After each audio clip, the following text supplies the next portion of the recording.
January 13th of 1999, a 19-year-old high school girl in Baltimore, Maryland, left school to pick up her 6-year-old cousin, but never arrived. Everyone wondered where she was and why she never showed up.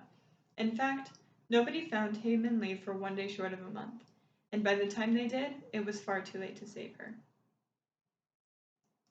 Her body was discovered by a man named Alonzo Sellers at a place called Lincoln Park, and just 12 days later, on February 25th of 1999, the case was considered closed. The man convicted was none other than her ex-boyfriend of 8 months, named Adnan Syed. Many discoveries have recently been brought to the surface about this case, so it has caught the attention of society.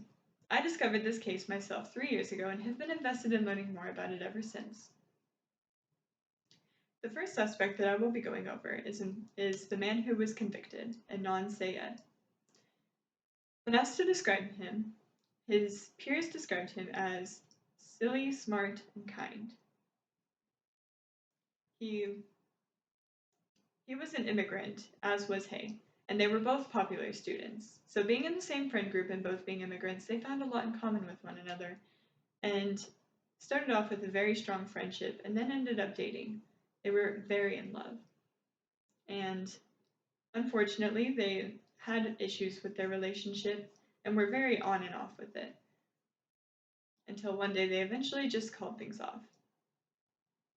She started dating another man, and he just went off dating a few different girls but didn't really have any connection to any of them necessarily. But even with this, they stayed friends, and many people thought it was very strange how good of friends they were even under the circumstances. So just a year prior to the death of Hae, there was another woman named Jada Lambert who was discovered in that very same forest and who also died of strangulation and was buried in a shallow grave. The Baltimore Police Department considered there to be a connection until they received an anonymous phone call claiming that Adnan was the killer of Hae Min Lee. They decided to investigate him a little bit deeper, and they found no evidence against him, and he openly gave DNA samples, constantly claiming that he had nothing to do with the case and he would give any samples necessary to prove it.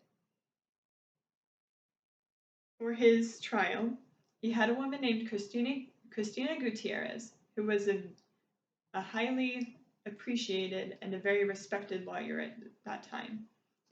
His family was considered lucky whenever they discovered that she picked up the case. They were very excited, but unfortunate for them, she was suffering from multiple sclerosis, and for the last 5 years of her life before she died in 2004, she didn't do very good with most of her cases. So she missed some very key points when defending Adnan.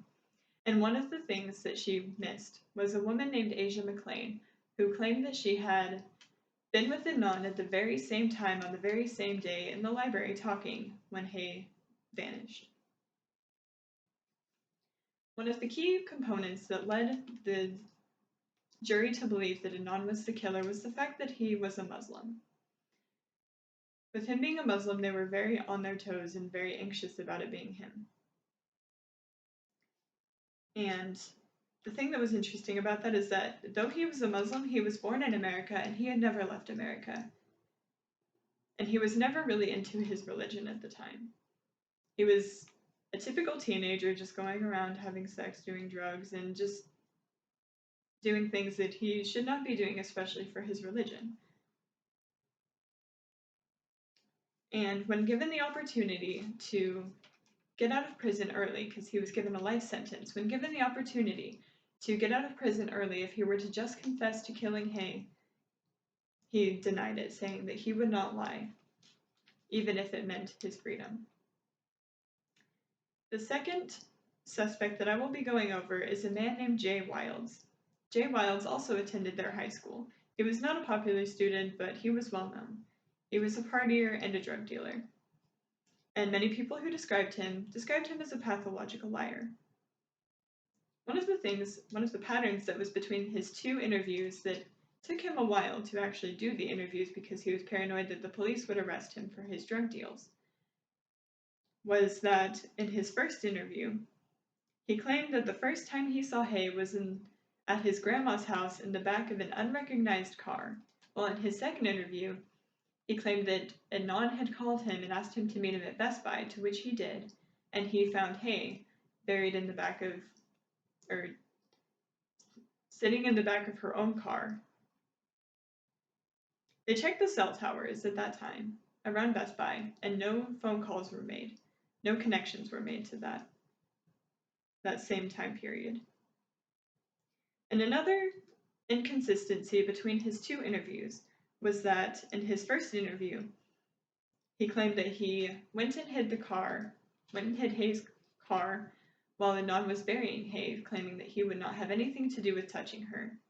While in the other interview, he said that Anon would rat him out to the police about his drug deals if he didn't help him bury Hae, so he did, before they went and hid her car. Jay was the one who showed the police where the car was, which led them to believe what he claimed about the case. Now, what would be his motive for framing Anon if this was the case, if Anon was not the killer? One thing that was primarily upsetting for Jay was that he knew that his girlfriend at the time, Stephanie, had a big crush on Anon. She would always be flirting with him, even in front of Jay. And she was initially the one who got Anon to meet Jay to begin with so that he could hook him up with some drugs. That was one motive that people believe is the reason that he framed Anon. And another reason was not much to do with Anon, but for the fact that Hae knew about an affair that went on between him and a woman named Jennifer at their school. And since she knew about that, and since she was also Stephanie's very best friend, he didn't want her to find out about it, so he killed Hae. That was just another one of the theories. The third suspect is a man named Ronald Lee Moore. On January 1st of 1999, he escaped from prison, and that was just a few days before the death of Hae. He killed Annalise Hyung-Suk Lee on December 13th of 1999 at Owings Mills, just 20 miles away from Baltimore, Maryland. However, his DNA did not link to Hae, and though there were many connections between the two women who died, including their last names and the ways that they died and the fact that they were buried in the same area, they found out that it was probably not this man because they could not find any DNA. He was rearrested and then re-released in 2007. Though since he committed suicide in 2012, there were no interviews able to be made on him. So it's forever a mystery whether he was the one who is the killer of Hae. He was for sure the killer of at least 2 women and 1 man. But aside from that, nobody knows for sure. There's no certain way to tell just what happened on that unfortunate day of January of 1999. There's so much evidence pointing to each suspect, and many questions are left unanswered. There are even more suspects that I didn't even mention. How can we assume that such a complex case with so many unexpected details can be solved in just under 12 days? A retrial for Anon with the rest of the suspects and discoveries might just be the answer to putting this case to rest at last, bringing Hae Min Lee the justice that she deserves.